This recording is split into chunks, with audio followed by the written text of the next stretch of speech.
Hey,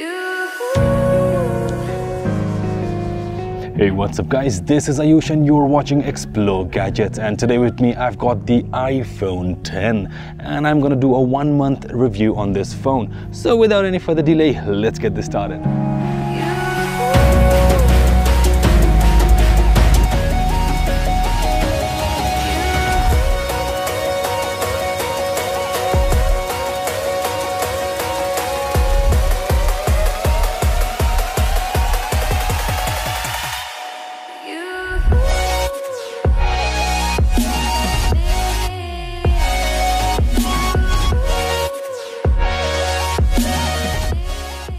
Since the very first keynote, I was really pumped about the iPhone 10. New design, new user interface, no home button, wireless charging, Face ID, there was so much to be hyped about. Well, the day came and I got my hands on the new iPhone 10. Well, the first boot felt like it's a new iPhone as the Apple logo was looking great on that AMOLED screen. So after the initial setup and setting up the Face ID instead of the Touch ID, I had all my contents from the old iPhone to the new one, and it was pretty easy as well. Now of course I was pretty used to this home screen layout, but there was a huge difference on the way the app icon looked as it's more crispier.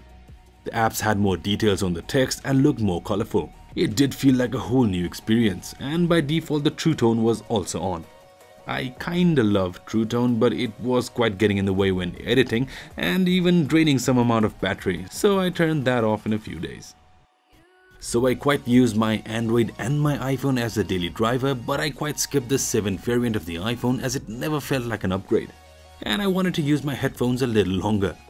So this was an upgrade from the 6S Plus. And boy, it was an upgrade.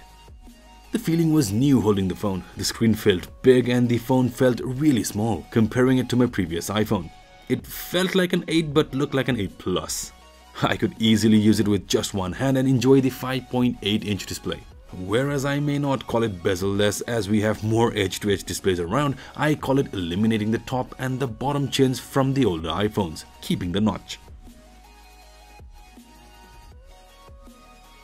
Also, knowing that the iPhone X is water resistant, which is IP67 rated, it's a huge relief as I don't have to worry about spilling water all over it accidentally or dropping it into water. And to protect my beautiful iPhone 10, I have multiple cases from Moleboxes. These cases are just like the Apple silicone cases but has a wider variety of colors and are really cheap too.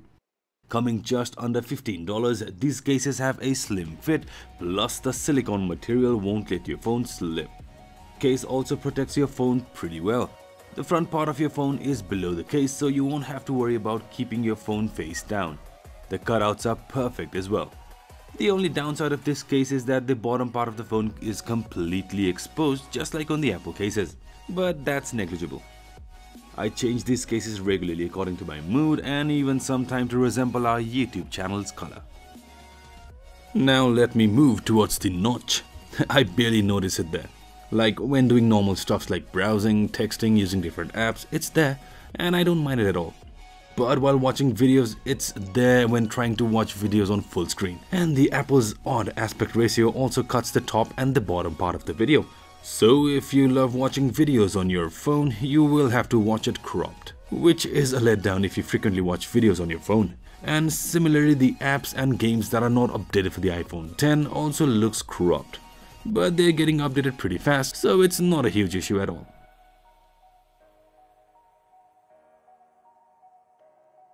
Well, the notch is there and you will have to get used to it, hate it or love it. But it's there for a purpose. It's there to continue the amazing stereo speakers like on the iPhone 7 and 8, and also to house a new way of unlocking your phone, the Face ID. Now the Face ID may sound a big change and might also sound as a gimmick, but I found it to be really seamless and easy to get used to. The looking at your phone and swiping it may sound like a long process, but you won't have to position yourself like on the Touch ID or clean your fingers. You just look and swipe. You will get used to it later. Also, the Face ID is really practical in so many ways. It works with most of my sunglasses and hats, and the best of it all, it also works when I'm wearing my helmet. Now the helmet I wear covers most of my face and still the Face ID works when I look at my phone. That's pretty amazing. The only time Face ID is annoying is when I'm sleeping. It fails like anything. I cannot get used to unlocking my phone when in bed, but I got used to entering the passcode anyway. I have to open my eyes wide open, position it and then unlock. So the passcode is so much easier on that case. Or Apple could have just put a fingerprint scanner on the Apple logo at the back.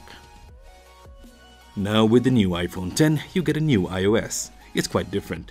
You will have to get used to gestures for almost everything. And I got used to these gestures in no time at all. In fact, sometimes I was using gestures on other devices as well. I've covered all about the gestures and new UI on my tips and tricks video, which I will link in the description down below. Oh, before I forget, a quick tip here is you don't have to swipe up from the bottom and then wait to get into multitasking mode. You just swipe up, then right, and here you go. Now upgrading from the 6S, the speakers on this were also a huge upgrade. The stereo speaker sounds amazing while listening to music, watching videos and also is immersive when playing games. The calls are super clear and other ringtones and alerts are super duper loud as well. And now let's talk about the camera. The dual camera on the iPhone 10 was amazing. The picture looked amazing, the low light shots were better than the previous iPhones and the portrait shots looked good from the back camera, whereas it looked a bit odd from the front camera. The colors looked natural and the details were pretty amazing from the front camera as well. Whereas the portrait lighting was of no use, especially when using the last two effects. You can use some manual camera apps like the ProCam and get the best out of the cameras.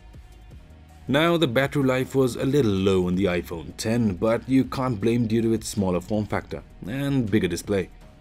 However, it may not last as much as the 8 Plus, but it does last longer than the iPhone 8. I have had good amount of on-screen time and a great standby too. Things like pairing to car's Bluetooth, regular calls and using apps and having Wi-Fi, data and Bluetooth on and can easily get you through a day.